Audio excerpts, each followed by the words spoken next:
నుంచి తెలంగాణ ప్రజల్ని, ముఖ్యంగా హైదరాబాద్ నగర వాసులని 1908లో ఈ మహానగరం మీద వరదలు ఉప్పెనై కమ్మేస్తే వేలాది మంది ప్రాణాలు కోల్పోతే ఆనాటి నిజాం సర్కార్ మోక్షగుండం విశ్వేశ్వరయ్యను ఆర్కిటెక్ట్ గా నియమించి వందల కోట్ల రూపాయల నాడు ఖర్చు పెట్టి ఉస్మాన్ సాగర్, హిమాయత్ సాగర్ ను నిర్మించిండ్రు.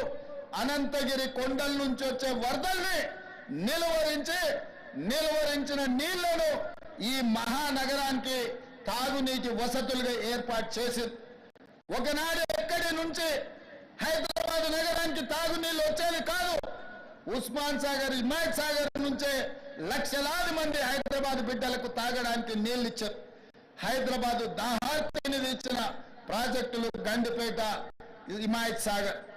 ఇలాంటి ప్రాజెక్టుల చుట్టూతా బాగా సంపాదించుకున్న వాళ్ళు, ఆగర్భ శ్రీమంతులు ఫామ్ హౌజులు కట్టుకున్నారు. వాళ్ళు ఫామ్ హౌజులు కట్టుకుంటే మనకు అభ్యంతరం లేదు, వాళ్ళు సంతోషంగా ఉండడమే మనకు కావాల్సింది.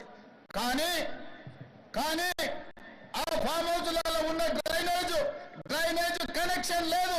వాళ్ళ డ్రైనేజ్ తీసుకొచ్చి గండిపేట నీళ్ళలో కలిపిండ్రు.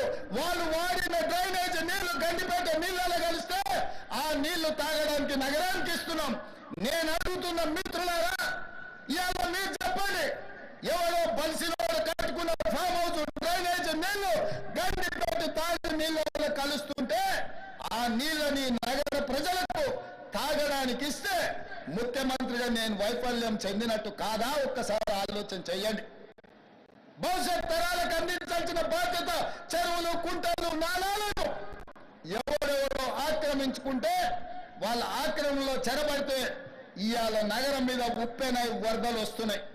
ఆ వరదలు ఎక్కడికి వెళ్తున్నాయి? బస్తీలో ఉన్న పేదోళ్ళ ఇళ్లకు పోతున్నాయి. పేదోళ్ళు జీవితకాలం కష్టపడి సంపాదించుకున్న ఫ్రిడ్జ్, టీవీ, మంచము, బట్టలు, కట్టుకున్న బట్టలతో సహా అర్ధరాత్రి పూట వాళ్ళ ఇళ్లకు నీళ్లు వస్తే తడిసి ముద్దయి అనాథలాగా రోడ్డు మీద నిలబడాల్సిన పరిస్థితులు వచ్చినాయి. మున్నేరు వాగు పక్కన ఖమ్మంలో అయినా, వరంగల్ జిల్లాలో అయినా, హైదరాబాద్ నగరంలో అయినా, కృష్ణానది ఒడ్డున మునిగే ప్రాంతాలైనా దుర్మార్గులు ఆక్రమించుకున్న చెరువుల వల్లనే ఇవాళ వరదలు వస్తున్నాయి. అందుకే హైడ్రాను ప్రారంభించినాం. హైడ్రా స్పెషల్ టాస్కే ఈ చెరువులను ఆక్రమించిన వాళ్ళను చెరబట్టాలని, చెరబట్టిన వాళ్ళ నుంచి విడిపించాలని, అలాంటి వాళ్ళను అవసరమైతే చెరసాలకు తోలాలనేది నా ప్రభుత్వ విధానం. అందులో ఎంత గొప్ప వ్యక్తులున్నా, ఎంత మహామహులున్నా వాళ్ళు చెరువులను వదలక తప్పదు.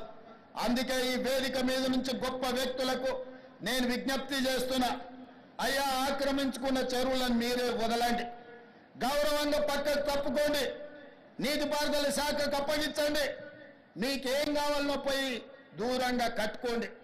లేకపోతే ఉన్న పలంగా నేల మట్టం కూలుతాయి, కూలగొట్టే బాధ్యత నేను తీసుకుంటా. ఇవాళ ఎఫ్టీఎల్లో కానీ, బఫర్ జోన్లో కానీ, నాలాలలో అక్రమంగా నిర్మాణాలు ఏవైతే ఉన్నాయో వాటన్నిటినీ నిరభ్యంతరంగా మేము తొలగిస్తాం. మీరు ఎక్కడికి వెళ్ళినా, మీరు తాత్కాలికంగా కోర్టుల నుంచి ఏమన్నా తెచ్చుకున్నా న్యాయస్థానాలలో కూడా కొట్లాడి ఆ స్కేలను వెకేట్ చేయించి మీరు ఆక్రమణలు తొలగిస్తాం. ఇదే కాదు, ఇవాళ మూసి ఒక